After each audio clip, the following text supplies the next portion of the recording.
Marcus! Okay, bro. Good to see you, man. Nice to see you, man. Was it tough for you when you were a kid? Did you struggle as a family, or? Yeah, as a family, but more like my brothers went through a lot of tough times. Obviously, my mum's a single parent. Yeah. And I have 2 brothers, 2 sisters, so it was 5 of us and 6 of us in the house. Yeah. But I was born into it, so for me it's a little bit different. It was more normal, as you say. Yeah. Whereas for my brothers, they was obviously alive when it was just like maybe 2 of them and my mum, so the struggle was less. Yeah. So they've seen it go from not so bad to very bad. Yeah, that makes sense. For me, it was a little bit different, but I have a lot of family members in Manchester, so I had a lot of help. My mum had a lot of help. Yeah. We'd go to my nana's house sometimes, just my uncles. So it's nice, you know. Yeah. I wouldn't change it at all. And you don't really realize it as a kid as well, because you just cope with exactly how it is. Yeah. My parents as well divorced when I was 5, and I just dealt with it. Yeah. It's easier to deal with then. How it is. Yeah. That was my reality. I do think that it's good that you somewhere at some point in your life that you struggle and that you have to find a way out of it. Yeah. It's for me. I just try and spread that message. Like when you are struggling, you don't need to. From the areas where I've lived, people turn to the wrong things, and just to tell them like you don't have. The area was bad as well when you grew up? It's tough. Even until I was 12, when I started to go to like with United full time. Yeah. Then they moved me out my house, and then I was living with like an accommodation and really lovely people. But that area where I was moving from, I used to go back on weekends. Yeah. And then you saw the difference. Yeah, 15 minutes down the road, complete different way of life. And for me, that like it opened my eyes then. Did it make you realize as well, like, okay, this is what I don't want, you know? Yeah. I have a dream, even at that age. Yeah. It was more for my mum, because like that's the first thing I wanted to do. I wanted to get her out of, like, so she can see where we can become. And interesting that. So even at the age of 12, 12 you're realizing like I want a better life for all of us. Yeah.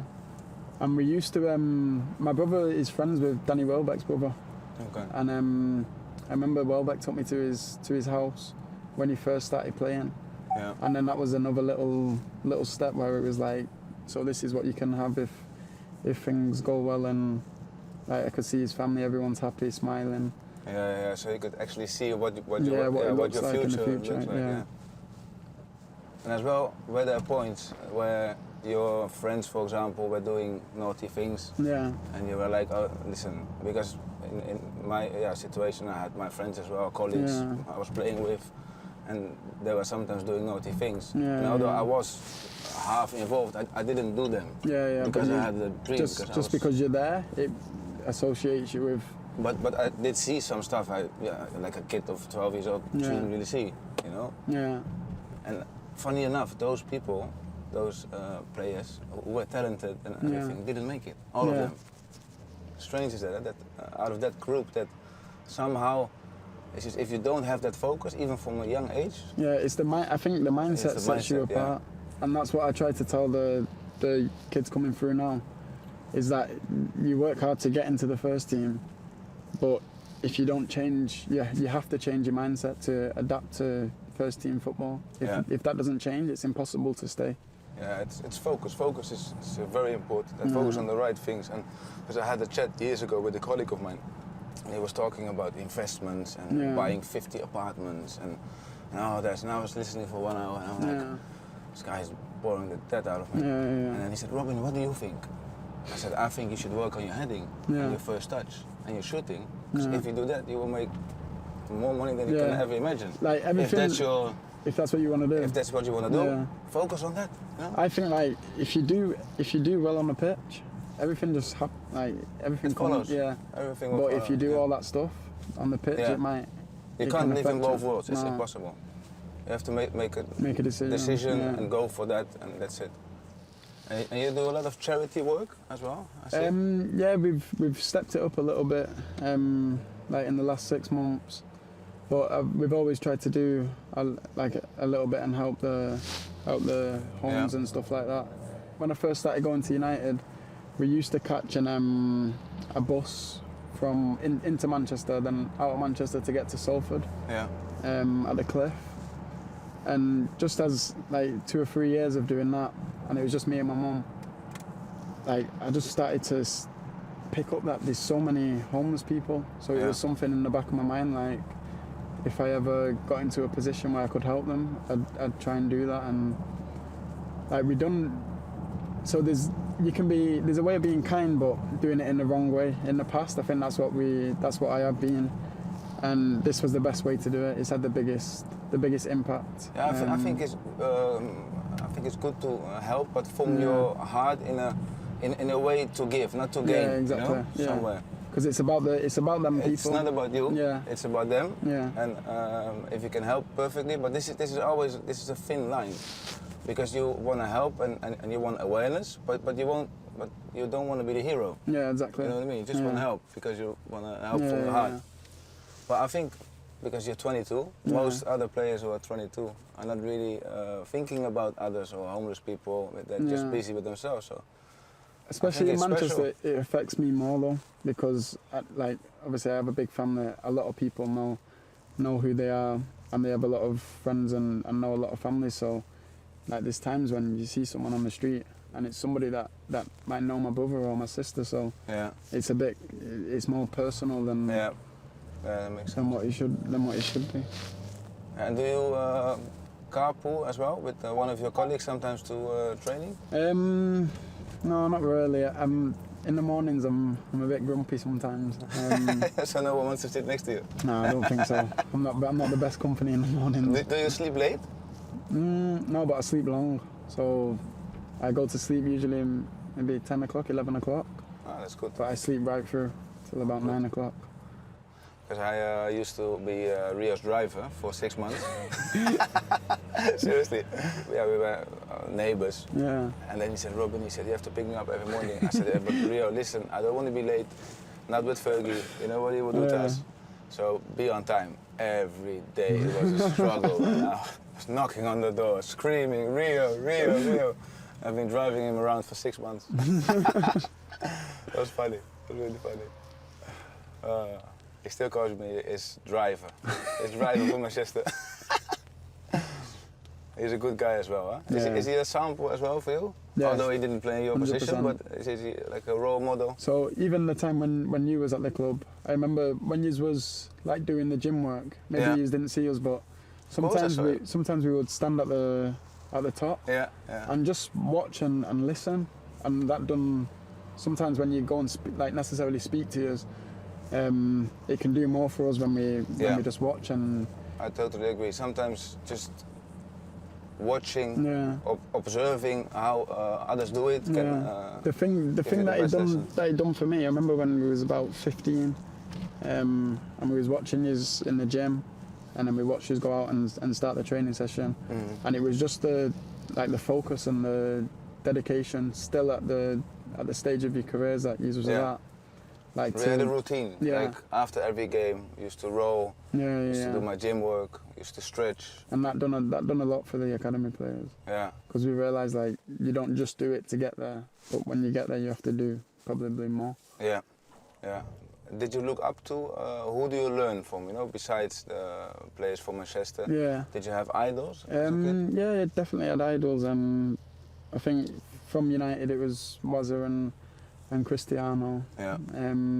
I think they were the ones that, because we used to go to every home game, and every now and then we'd get to watch them train. So I was probably more tuned into watching them than I was to like other teams. Like I was a massive Man United fan, so even when after United games, I would go back and we just watch more United games on YouTube, and so I wouldn't really watch like other teams. I'd have my other players like Thierry Henry, Ronaldinho, Messi. That I'd like to watch and analyse their games, but as a team, I'd always watch United. How was it playing with Thierry?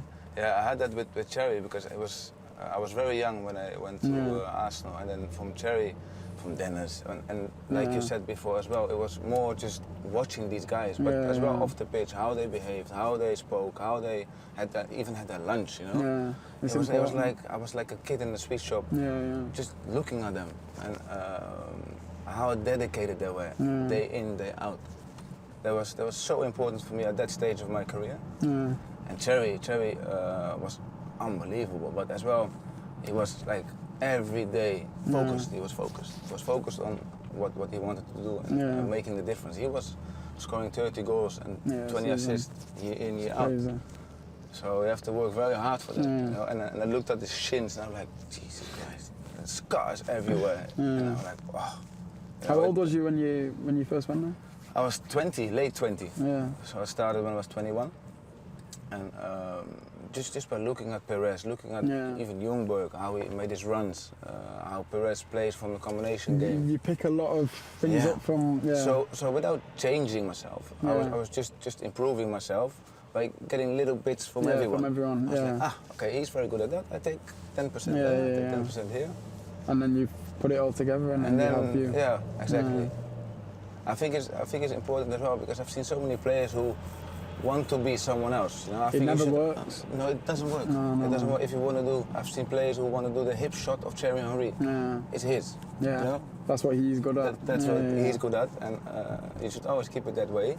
But if you can learn bits and pieces, perfect. But don't try to emulate like a shot or whatever. Learn from it for a little bit, but I not think too much. It's important to embrace your own style. And yeah, exactly.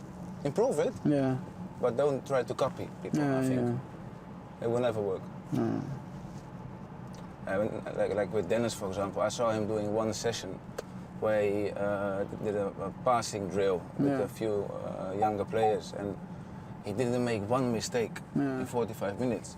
And I'm like, Jesus, man, I make 15 mistakes, sloppy mistakes. I have to change it. I have to change myself.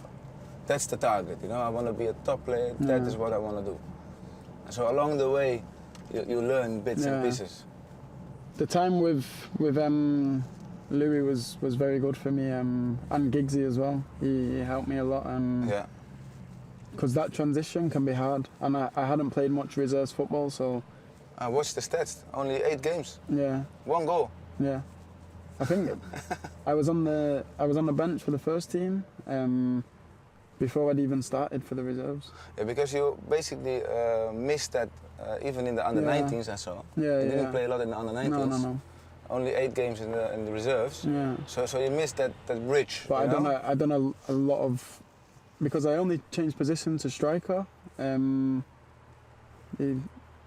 No more than a year before I made my debut. Yeah. So you always used to play on the wing. Yeah, or number 10. Number 10 on the wing. But it was more like I wasn't a number 10 that would go and get the ball deep and. It was a false 9. Yeah. I would stay up with the attack and. Yeah. But I still feel comfortable. Yeah, defending to the other guys. Yeah. Like me. I always used to do that. But yeah, you should go there. You should go there. And I stay here. Yeah? Van Gaal was top. Yeah, but this is always the coach who gives you your first shot. Yeah, he's special. Stay special. At the time, though, I was getting a lot of like praise and attention from everywhere outside. But the biggest thing for me was his words, and that's what was making me smile every day, and like to be part of. And Man you United's felt that he first believed team. in you. Yeah. And as well, you were proving it. So. Yeah, there were some games when fantastic start. It was. I remember a game Tottenham away, and he took me off at half time, and the next day we spoke, and honestly I was still smiling, like the way he dealt with the situation, because I know I didn't play a good game, the team didn't play a good game, the coach was late, we had 20 minutes to warm up, then they scored 3 goals. It was unbelievable. Was that the moment where you sort of realized that you're in a man's world? Yeah, that was the game, Tottenham away. Okay, I'm in the first team now. This is where I have to survive. Yeah, and not only survive, but see if you can push it and improve. Which is what you did. Yeah, but you have to still still do more, and obviously now with Ollie, that's his main focus. Like, he understands where the club is at right now, but he doesn't want us to lose the United DNA and identity. So yeah, even at 22, you're very mature already. I had to mature quick. Yeah, but because I left everyone home. does, but most guys don't do it, or they need more time. And the way you are very stable, the way you play, the way you behave, the things you do off the pitch, I think it's very good. You're very open already, you know. Yeah. It's good. You're positive. You have to keep it that way. At times it's difficult, but yeah, because a lot of people want a lot of things from you, you know. But I think you should always stay yourself. Yeah, stay who you are. Sometimes we are our biggest nightmare. Like, we want everything too fast. Yeah. I remember because we won the FA Cup with Van Gaal. Yeah. After that, I had in my mind that we're gonna win everything. Yeah. Like, so you're going into the season with expectations. Get a reality check. Yeah, you get a reality check, and you know I had where a the couple club of is them at. over the years. Reality checks. But you can't be down. No. Whatever happens, you always have to open a new door with a positive vibe and go for it again. Whatever happens, even if you lose a couple of times, or if you have a difficult period, like in the beginning of the season, it's tough. Manchester United was searching for that form. How do you deal with that? With everything what comes with it, you know? I think the only way, well, for me as an individual, the only way to deal with periods like that is just go back to what you know, which is on the training pitch, and you just refocus and try and just get back down to basics. As a striker, you want that feeling that the midfielders at any time can pass you that final ball. Yeah, and you just know in some periods the ball's not coming. So it does have an influence as well on you. So it's just everything becomes slightly more heavier, the runs, because it's like, it's not coming again. It's not coming again. And it takes a toll on you. It does have an influence. Yeah.